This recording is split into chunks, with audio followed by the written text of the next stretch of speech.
Hello,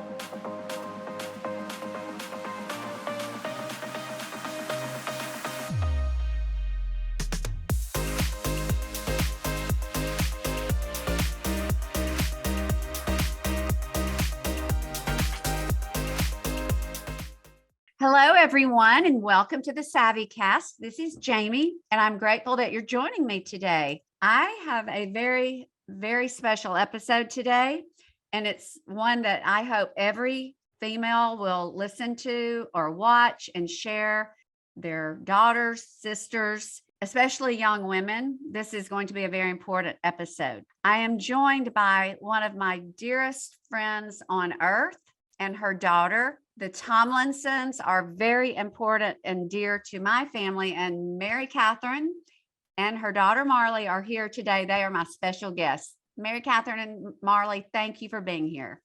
Thanks so much for having us. I'm so excited to have you all to share your story.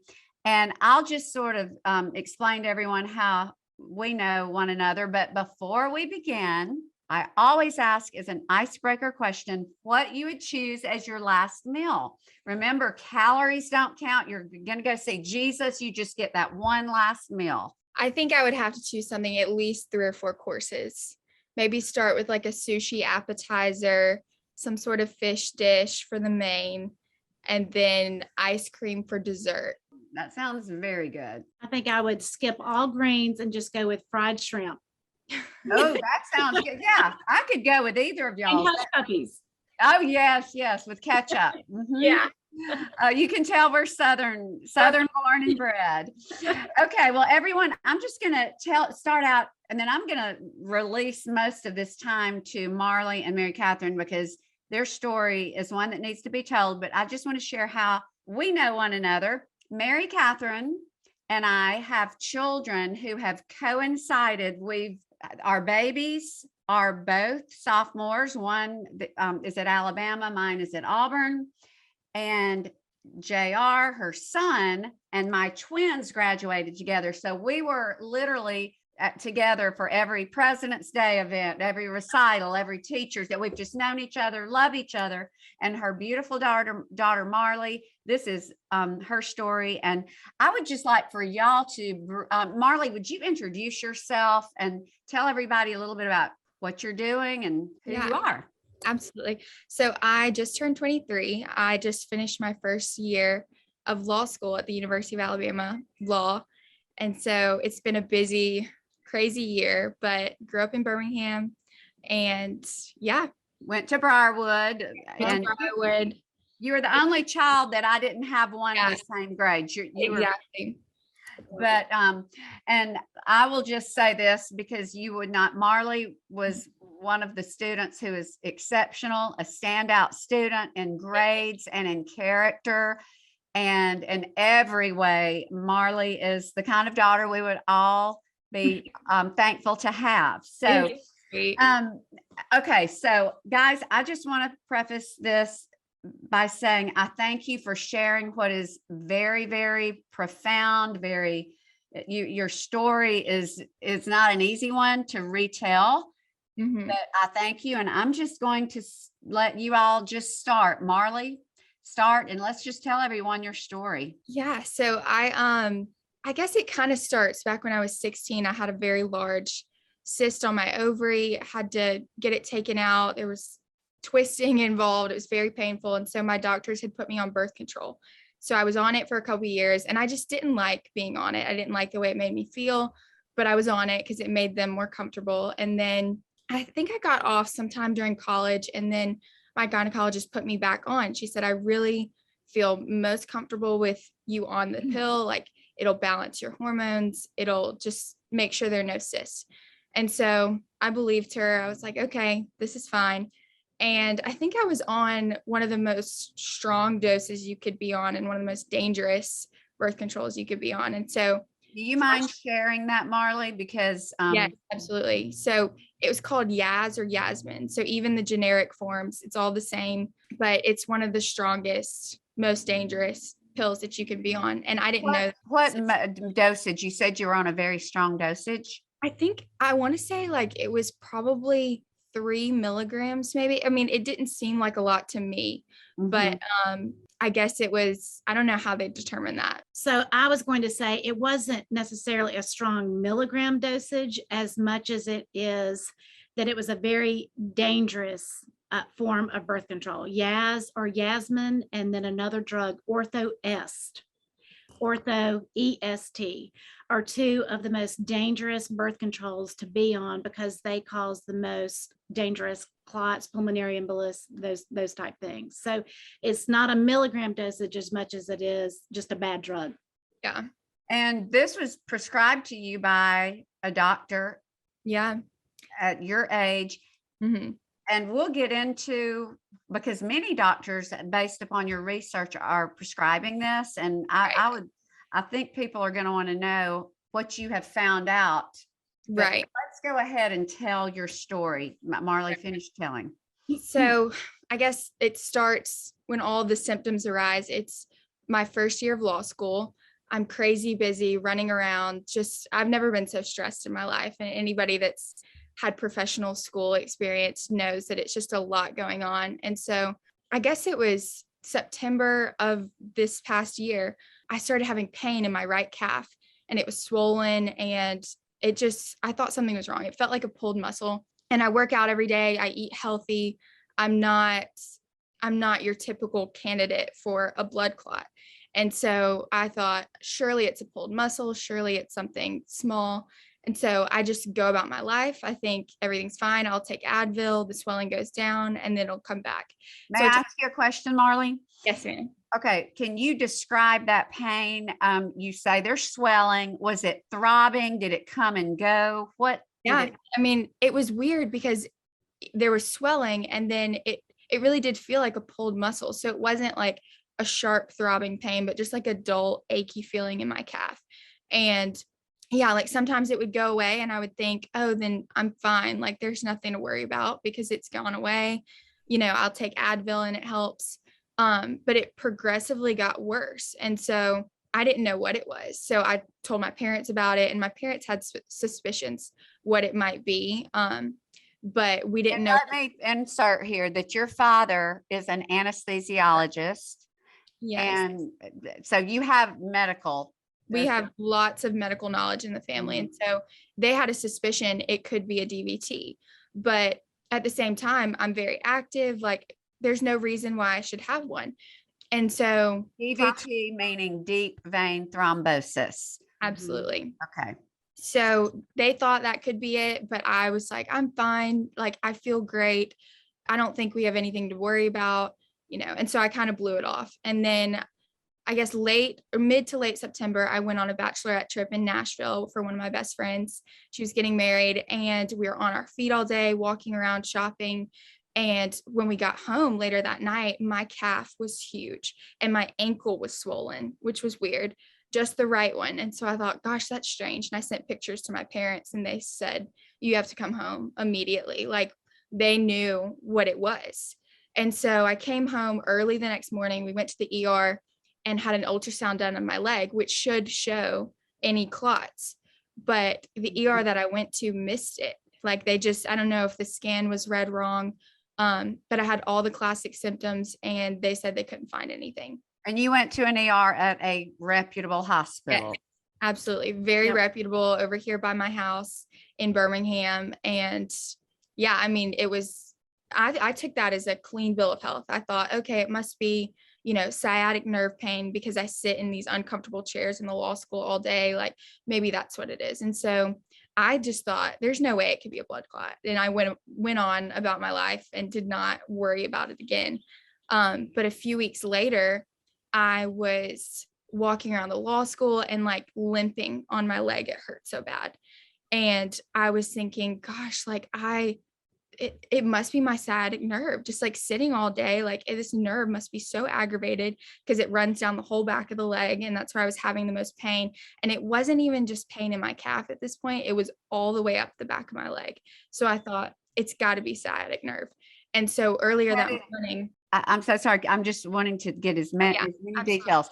So it was the back of your leg, and now it hurts more, and it hurts from the from your calf all the way up the All the back way of your thigh. Yeah.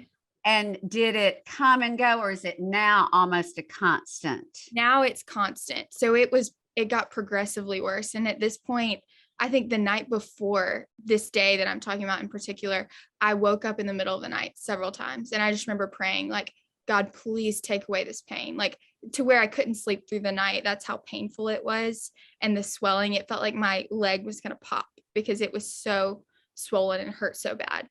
And so that morning I thought, you know what, I was Googling how to, soothe sciatic nerve pain. And it said when you roll out your muscles, it helps to release some of the tension. Mhm. So I went downstairs to the gym in my apartment and I had a foam roller and was just rolling out the back of my leg. And now knowing what we know, that was what caused all of the blood clots in my leg to break off and go north into my heart and lungs. And so, Okay, I now that is a detail I did not know. And yeah, everyone listening or watching, Mary Catherine, we had a thread of our dearest friends, and I don't even remember who was sharing all this because Mary Catherine was so distraught, as would any mother be. We were getting bits of information, but that is what caused. mhm.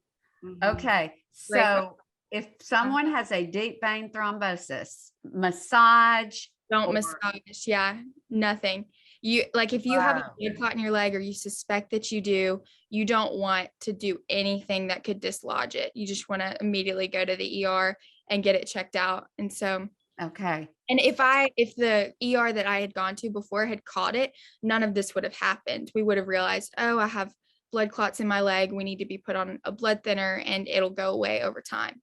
But because they missed it, I went on thinking I didn't have anything wrong. And so that was probably the key moment that kind of caused all of this. That was the one test that we were banking on that would indicate they see something or they don't. But yeah. I think one thing that we've learned through this is, not only did the sonographer miss it, we had multiple friends in the medical field that we consulted who also, because of that one test being negative, were all grasping at straws to figure out what's wrong with her. Mhm. And so I think even when medical personnel fail, you yourself know your child, she knew something was wrong. We probably should have gone to an ER and just insisted, because she had all the classic symptoms, Mhm. even though none of the tests were revealing Yeah. what was So taking had there, okay, you went to the one ultrasound, and then this happened. There was not another. I thought there were two tests. I don't think we had another test. We went to a friend. We went to a who's friend. Yes. Orthopedic surgeon who deals, he said, it sounds like it could be sciatic because this test was Mhm. negative. This is probably what's going Yeah. on. And then of course her father at work talking to different specialists who said, well, gosh, if that test is negative, it can Yeah. only be, Right. this and that. So So yeah, you cannot reiterate enough how a test that is supposed to catch DVT or a blood clot did not, how that led to what we're about to hear. Okay, so Marlee, can you just give us a timeline from when you took the test that was negative to when you had the roller and you? Yes. So I guess the test was around September 18th, 19th, 20th, maybe that weekend. And I think it was October 13th, where I had the foam roller and was trying to roll out my leg. And I guess later that day, I'd been feeling a little bit out of breath that week too, but I thought, I'm stressed, I'm tired, I'm a law student. Of course I'm out of breath. Of course I'm exhausted, not getting enough sleep, so it's all these things that I'm just blowing off. Like, I'm in law school, it's stressful. And So you are right now, you're on campus at the University of Alabama when this is happening. Okay, so Yeah. you're there, you go in the basement, you roll out your leg, Yeah. and then you start getting out of breath. So Yeah. So, I mean, I remember even having to lay down on the ground after I took a shower just because I felt so exhausted. And I was like, golly, like, what's wrong with me? I had no idea. I just thought, this is so odd. And I thought I was in great shape. And I remember that morning too, thinking, I need to do more cardio. Like, I must be out of shape. And so I started jogging on the treadmill. And then I just thought I can't do it anymore.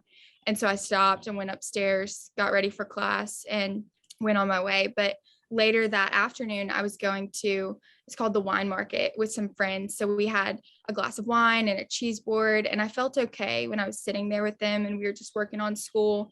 And then I got up to leave and they were all going in a different direction where they parked, and I was going around the corner, and I had my backpacks, my books, and I started walking, and just immediately my heart rate shoots up to probably 180, 190. And I just feel so out of breath.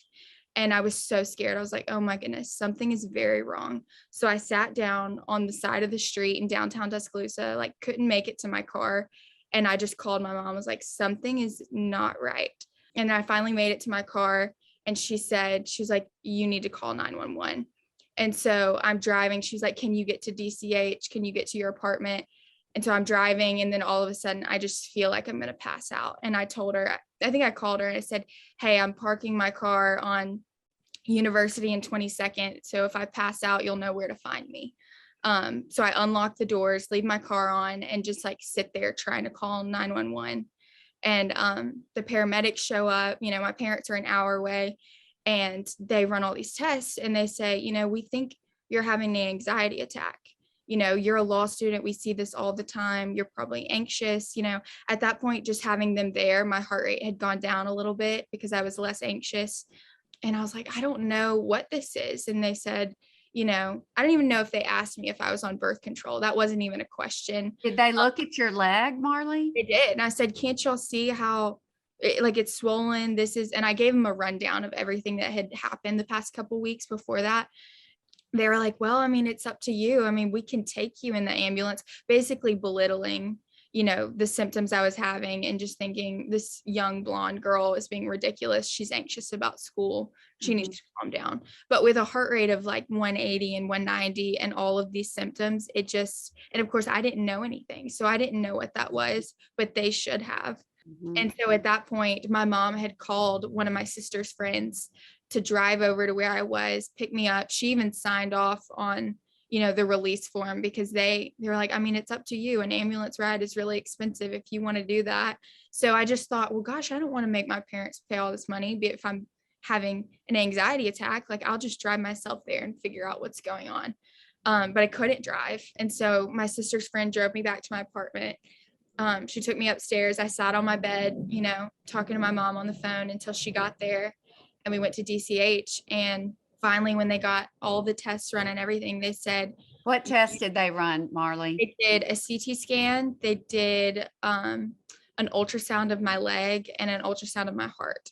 And so they saw that I had, I guess, several feet of clots, some still stuck in like the bottom half of my leg, the rest stuck in the right side of my heart, and then all of these other little clots in my lungs. And I thought, I didn't even believe them. I remember when my dad walked in the room after he asked one of the nurses, and they just said, it's positive. They're everywhere. And I just remember feeling like, oh my gosh, like I just received a death sentence. Like they said that in front of you? They told my dad, and I saw him mouth the words to my mom. And so I knew something was very wrong. And I just immediately started shaking. I was so afraid, and I didn't know anything about blood clots. And so I thought, oh my gosh, I'm going to die. Like, this is it for me. And so it was a traumatizing feeling, and just seeing my parents, and like, I've never seen them just so stone cold, like just shocked, and like, you can't even express emotion in that. Like I couldn't even cry just because we were so, just upset. And I kept saying, I hope it's, before we had gotten the news, I was saying, I hope it's unrelated. Like I hope the heart rate and my leg being swollen has nothing to do with each other. Maybe I am anxious and they can give me like a little something until I finish law school. But that was not the case. At the moment we got the news, my husband pulled me out in the room and told me the severity of it, which basically, her entire lungs were peppered with clots, and she had a massive clot from her ankle bone all the way up to her hip bone.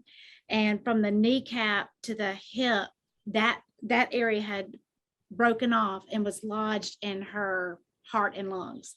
So we could not tell her that, because we had to keep her calm, her heart rate low, because she could have a heart attack. Like she's got this massive blockage blocking her heart and lungs. And so we couldn't tell her, we couldn't tell the kids, her siblings, my family, we couldn't tell anyone. We just had to just say, Lord, it's up to you. I mean, if you don't step in and save her, she doesn't have a prayer.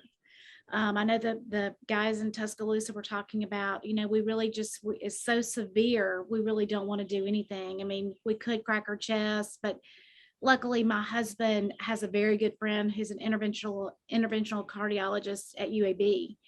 And he sent him the scans, and of course this guy is so amazing, Dr. Ahmed at UAB. Usually cool as a cucumber, and he said, Tommy, this is serious enough that she needs to stay in the ICU for 24 hours on blood thinner just to get her stable. And then after she's stable, then we need an ambulance ride with no lights and no sirens. We need to get her up here to me, and then I'm going to try to remove this clot. And of course, you were at DHS. He said stay there. DCH. Yeah. What's Druid, the name? Druid City Hospital in Druid Tuscaloosa. City Hospital in Tuscaloosa. And Dr. Ahmed at UAB, who is an expert. Yes. Yeah. He's Yeah. amazing. And happened to be in your husband and Tommy's phone because they're friends and colleagues. Mhm. Okay, so you stay and you're on blood thinner. And then did you know the picture that you were about to share? When did you get that? And after you got to UAB? This picture was after surgery, after I had come out of surgery okay. And so I had no idea how extensive this was. So when we got there, I guess it was early on a Friday morning. To UAB. We're at UAB. And they had, I think, 3 or 4 doctors at least that came in. They all evaluated me separately, and they all came to the same conclusion. And I remember it was the pulmonary embolus specialist. He came in and he said, let's see, I just want to see how serious this is and see if we need to do surgery or if we can wait this out on blood thinner. So he said, do scissor kicks with your legs, while you're laying in the hospital bed. So I did the scissor kicks, and they had me hooked up to everything. And my heart rate went from, about 100 to 180 again in like 30 seconds. And so he said, he's like, if we wait on this, she's going to have so much damage done to her heart that it may be irreversible. So we've got to do something. And so this was the consensus among, 3 or 4 amazing doctors at UAB. They have the, pulmonary embolus specialists, cardiologists, just everybody. And so their plan was they were going to do a heart catheterization where they go in through an artery in my leg, go all the way up with the catheter and something to suck out the blood clots, basically. And so they wheel me back into surgery, and I just remember being so scared. But the anesthesiologist, he prayed with me. The CRNAs were so sweet. I mean, I was just sobbing as my dad left the room. And and so I just laid there thinking, oh my gosh, like this, I mean, I may never wake up. Like this could be, if this doesn't go perfectly, like we're going to be in trouble. And so I just remember praying and just like laying there so still, just trying to not think about it. And so Marlee, were you how sedated were you? Because weren't you partially aware, because they can't put you out completely, correct? Right. Yeah. So I fell asleep at the beginning, and then I remember waking up and everyone was running around. I remember the anesthesiologist had oxygen on my face, and he just kept saying, please breathe, like deep breaths. And so they're like coaching me to breathe. And I was like laying there so still. And it felt like there was a wire going through my chest. And so I like lifted my head up, and I see the doctors, like towards the middle of the bed. And I said, gosh, it feels like there's a clothes hanger in my chest.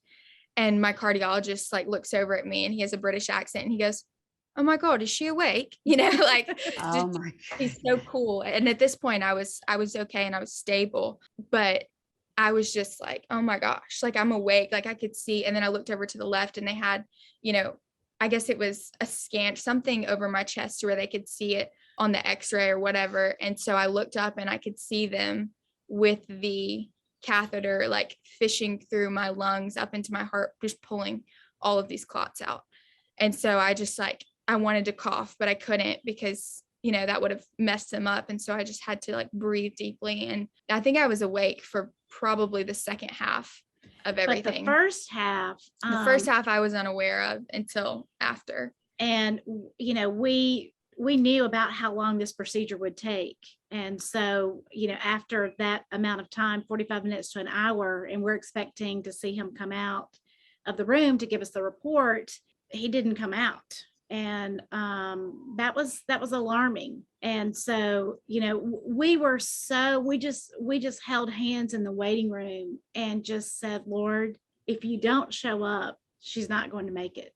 I mean, it's so severe, and we knew how critical she was. And the hard part was all we could do was tell everyone we knew, just pray, because we can't verbalize exactly what's going on, because it's so severe, and we didn't want her to be texted or anyone to find out. So while they are going in to remove this large clot she already has right heart enlargement and right lung enlargement due to the strain that clot was preventing the blood flow to her heart and lungs. While Dr. Ahmed is removing the clot and he's going up in that vessel, her heart stops. She stops beating. He's yelling to prep the ECMO machine, which is a machine to help her to breathe and to live. And is that considered flatlining, Mary Catherine? I didn't ask, but well, her heart stopped, so that would be, yeah. And he said, and I know this was God using him, even though he's probably not a believer, but he said, I knew at that moment I had two choices. I could stop and prep the machine and put her on that, and I knew that she'd be safe, but something popped into my mind. And I just had this thought, if I go in and aggressively vacuum out and suck out all of this clot, her heart may start again. So he said, I didn't even have time to think. I just began just like threading it, closer up into the vessel towards her heart, removing the clot. And as soon as he removed the large clot out of her heart, it began beating again. And he is such just an amazing, incredible guy, so gifted, but he was scared in that moment. It's the first time he has been scared in a procedure like that, because he knew the severity of what he was looking at. And for us, it was God saying, here, you can give me everything in your life, and you can trust me with your children, with their life, with everything. And in that moment, I think that as parents, there's so much we can do for our children, but in that moment, I was at a place where I could do nothing. And even the doctors could not do anything to save her, but God had to supernaturally provide a way to remove this massive clot that was totally blocking her heart and lungs. And here's a picture of what just they removed from her heart and lungs. And those listening, we are going to share this on the show notes. Those of us who are very close to the family, we were shown this. I have never in my life seen anything like it. Never. And after this happened, you have doctors come through because they'd never seen a clot like this. Yeah. How long is that? That's 36 inches. At least. And that was just the part that they got out. That's the part from the kneecap to the hip. Yeah. That broke off. There were still clot from the kneecap down to the ankle bone. And they all came in. They called her the miracle girl, because they said, we've only done autopsies on people with as the severity of clots that you had in your heart, lungs, leg, and just lodged in her heart. So and I want you to share too what God spoke to you in your devotional, that the morning of all of this happened. I want her to share this because it's so powerful. It just is such a reminder that no matter what you face, life or death, God is with you. He does not leave you. He protects you. He walks with you. But listen to what God shared with her that morning. This is the morning at UAB before this surgery. This was the morning before I even went to the ER. So this was the morning that I was rolling my leg. Oh, okay. It was my last normal day, it felt like. And so I wrote in my prayer journal, I just said, I need healing and I need help. I'm not afraid of my weakness, for your power is perfected in it. You are strong when I have nothing left to give. So I pray you'll come, be with me and help me, for I know you're good and your plans for me are good. I submit myself to your kingship and lordship. Have your way in me. I know I'm not alone. You will go before me and make the rough places smooth.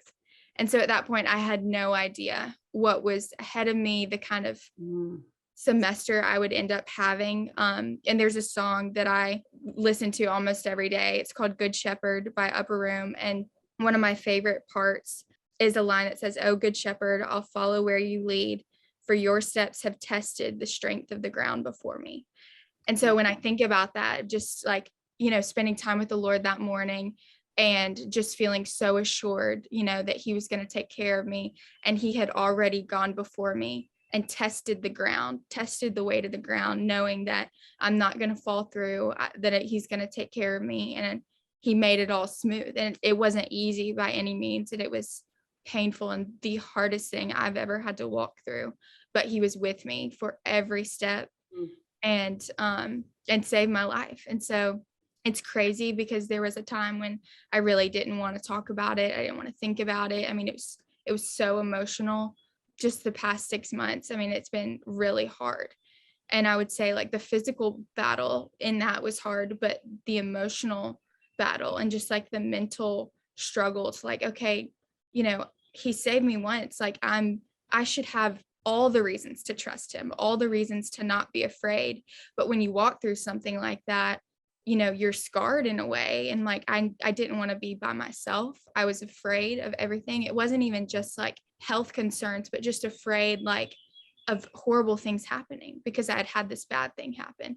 And so I went through a season where I just had to submit that to the Lord every day and say, God, help me. Like I shouldn't be afraid. If anyone, I should have the most faith because you've saved me. But it's a hard thing when you go through something like that. Because you went through a life-altering trauma that most of us will probably not go through. That what you experienced is very rare. The depth of how close you came to not being with us anymore. Wow. Marlee, can you pick up just from the end of the surgery? They have that clot, and tell us what happened in like the few days and a week after that. Yeah. So I spent, I think, about 4 days in the cardiac ICU, and I think I was the only person awake on that floor. But I had the most amazing nurses. They were all so sweet and took such good care of me. I mean, it was just crazy. I remember like the first thing I felt when I got out of surgery, and I was like, okay, I'm still here. This is amazing. I was like, I just want to take a shower. Like, I just want to get clean and wash my hair and just feel some sense of normalcy. I just like couldn't even go there emotionally. I couldn't talk about it. I was having to get my mom to brush my hair for me and get me dry shampoo. But those few days, I mean, it felt like I was there for forever, and just in this dark room. And my family came to see me. My now fiance was there and didn't leave my side. And I mean, it was a surreal moment and few days because you really don't want to think about the depth of what you've just walked through. And I guess my coping was, I'm just not going to go there. I'm just going to shut it off, not think about it.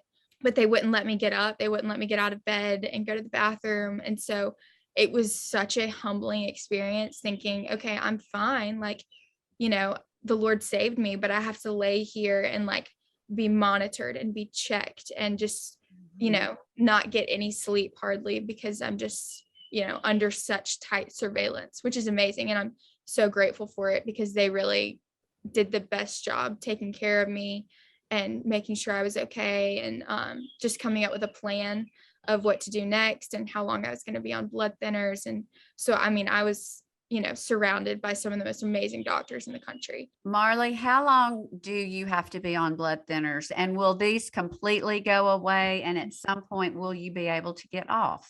Yes. So, incredible news. So the day after, actually, I had surgery, they did an echo or an ultrasound of my heart, and they said, it's amazing. We can't even tell that anything happened. So normally they would have expected to see like right heart strain or enlargement for 3 or 4 months, probably after, but they couldn't even tell that I had that event. And at that point, I had still had clots in my right calf. And so the plan was blood thinner for 6 months to let the clots clear up. You're going to have to wear a compression sock. And I finished law school online, but I actually got off blood thinners 2 or 3 months ago. And they did an ultrasound of my leg and they said the clots are gone. There's just a little scarring left. And so it really is a miracle that they cleared up as fast as they did. And, you know, I'm completely back to normal. I saw my cardiologist on Monday, actually, a few days ago.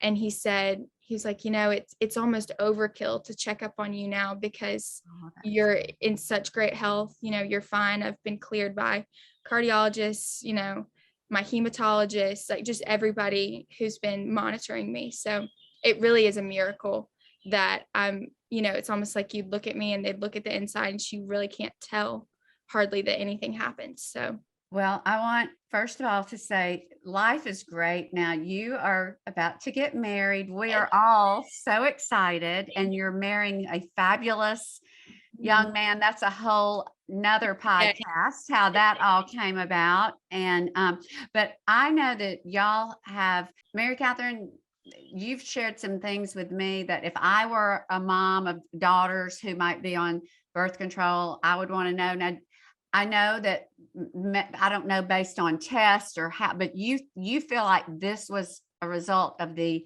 specific birth control that she was on, correct? She's had multiple blood studies and, you know, hematology, they study blood. And so she has nothing in her history, genetics that would cause any kind of clotting. And this, you know, after doing all of the series of tests, this is a byproduct of this bad birth control. But something else that, you know, you never hear about people struggling with pulmonary embolus or blood clots. And post-COVID, I even called the Tuscaloosa Fire and Rescue Department and said, listen, you know, just when a girl calls and says that she cannot breathe in this post-COVID age, I'm sorry, I'm watching this bee and I'm just trying to make sure it doesn't come near us. we're on the Birds chirping, but that's so lovely. Yeah. The porch. But post-COVID, being on birth control or just regular normal occurrences in your health, COVID has affected these things. And so they have seen an increase in blood clots with people on birth control and with people not on birth control or vaccinated or non-vaccinated. And so COVID has definitely changed oftentimes the structure of the anatomy of our blood. Like it has caused more predisposition for clotting. And women specifically, or I mean, both men and women. okay. Specifically when you are talking about birth control and estrogen specifically. Right. So it has done something to our bodies that has changed just how we respond to things that we responded to completely different 2 years ago. And is it okay if I ask, have you had COVID? Have you been vaccinated? I've not been vaccinated, but I have had COVID. I had it, I guess, the first wave in 2020. And I'm not aware of having it after that. But yeah, I guess all of this happened in 2021. And so it seemed like there had been a year about in between having COVID and all of this happening. And so the biggest change for me that I had seen was this new birth control that I started. And I think I saw my gynecologist a few months before all of this happened and just said, hey, I'd love to get off of this. You know, is there a more natural way I can balance my hormones in this? And she just said, you know, I really feel more comfortable if you stay on it. Have y'all had a conversation with this gynecologist since this? We've been putting it off. We need to, definitely, but it's something they all regularly prescribe. I'm not really sure why. You know, obviously with my husband being in the medical field, you have to be careful what you say, because for us, we wanted to sue the maker of Yaz. But pharma is very much protected by regulations, and so no one wanted to touch this. Yeah. And we did not care if we got 1 penny at all. It's just the principle. It was it's the fact that your medication that's on the market Mhm. actually causes death and harm to people. Apparently, after being at UAB on the Mhm. ICU floor for a week, we find out that what she experienced is not a rare It's thing. more common than you would think. And there are girls who die. And I And think, women on Yaz. yes. Mhm. Because didn't you do, and this is one reason I could not wait until y'all were able to tell this story, because who knows how many women are on this drug that is regularly prescribed. And you Yeah. actually, Mary Catherine, because you are such a digger of information, you found statistics that show a very high number of women as a result of or studies. Yeah. That well, there 3 are, times more likely, I think, is Yes, what we found, yes. is that this drug is 3 times more likely than other birth controls to cause blood clots. Three But- times more likely than the other ones. What Right. about the ortho-est? Is it? I called a friend of mine who does research in gynecology. He's retired from OBGYN right now, but he does a lot of research. And he said that he and several other GYNs in Birmingham have not prescribed Yaz or ortho-est in over 25 years because of the high risk that it can cause for some people. But Marlee was doing some research too, just, being in law school, Mhm. and you found out that the amount that they have set aside to settle. Oh, they had millions of dollars just waiting for settlements. And so I looked up the average, what is the average settlement? And it was around, 200 million. And I was just like, or 200,000. Yeah. And they have like 200 million to 500 million just waiting to dish out to people. And it just made me so upset because, I probably won't get anything like that because of the miracle that God worked in me. And I don't have any permanent damage. So I don't have a claim technically, but So only women who have permanent damage can death. bring a case against the, Yeah. really? unless Wow. I've learned a lot about this in law school, but unless I have, at most I have like an emotional distress claim because my body's healed. I'm fine. My heart's great. My lungs are great. My leg's healing. And so I don't really have a claim, but I think what made me the most upset about this is, if I had been warned, and we learn a lot about failure to warn claims in medical malpractice. And so when a doctor doesn't warn you of the dangers of a drug, they could be liable. And so it was very frustrating to know that, I would ask my doctor questions and I would press her a little bit about this drug.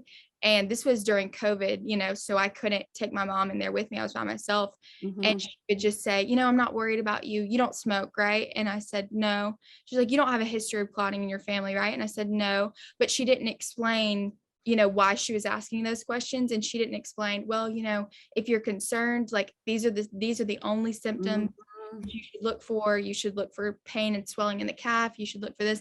Nobody told me about any of that. And so when all of this happened, I had no idea what it was, and so I think that's what was most frustrating to me, because if I had known that sooner and somebody had said, hey, you're on a drug that is 3 times more likely to cause blood clots. If you have these symptoms, go to the ER immediately. And so I think we would have been more persistent. When we had gone to the ER the first time, we probably would have said, you know what, no, like rescan it, because at that point we would have known, I guess, the side effects of this drug, but I had no idea. Is it not the doctor's job to educate you about any drug that Yeah. they prescribe? Mhm. Just like you said, to say, now, if you ever had symptoms of this, call me. Right. And let's talk, bring you in. But basically, the physician that was prescribing this to you, you went repeatedly and said, you want off? No, you're fine. Yeah. When do y'all plan to talk to her? My Enneagram 8 is coming out, and Yeah. I'm wondering when that conversation is going to happen. I think this summer, now that she's Yeah. home, and Mhm. because We were in survival mode for Yeah. so long. Yeah. Marlee has this, and if you miss more than 2 or 3 days of law school, they really recommend you, Take a semester off. Yes. Try Yeah. again. so she was out for 5 days, and then finished the semester, Online. did really well. It's another God miracle. Mhm. Then started in January with Yeah. her second. Well, she gets engaged in December, then Yeah. starts her second semester, and she just finished 2 days ago. 2 days ago. Mhm. So I think, this summer we're going to follow up with just letting not just this one doctor know, but their entire group and other doctors know. Mhm. I don't know if obviously it's not just exclusively something that happened to Marlee, because they see severe blood clots in young girls on birth control all the time. So I don't know if this is like I said earlier, something that COVID predispositioned people for. But it's something to be aware of. And my husband's in the medical field. I hate to even say, to any medical personnel watching this, that, we were burned by 4 or 5 multiple times, medical personnel, which of course gives God all the glory that he's the one that saved her. I mean, if there's anything I leave anyone with, it's not all the fear and all the human mistakes that got us to that point, but just that we called out to God like he says to, and he saved her.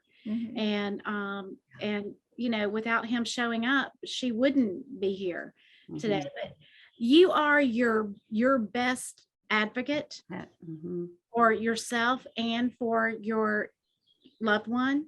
And so don't be afraid to push until you get an answer, because honestly, if hindsight is 2020, I look back and said, Marlee, you're going to have to take 2 or 3 days off from law school. There's something clearly wrong, and we need to find out the answer to this. It's not a pulled muscle in your leg or a sciatic nerve pain when she's 22 years old going through this. So, God showed up and did miracles, and we are so thankful for that. But don't be afraid to press your physicians, because they don't, oftentimes some of these side effects, Jamie, are hidden. We don't hear about side effects like blood clots and, near death when they're prescribing a birth control because of cyst. Right. To cure acne. Right. Just continue to push, press, and ask. And the fact that, Marlee, you had no predisposition to, because I actually did a podcast with Dr. Justin Aldred. He is a OBGYN, and he had pulmonary embolisms, but the hematology test indicated there was a genetic issue, and he has to take this medication, but that was not there for you.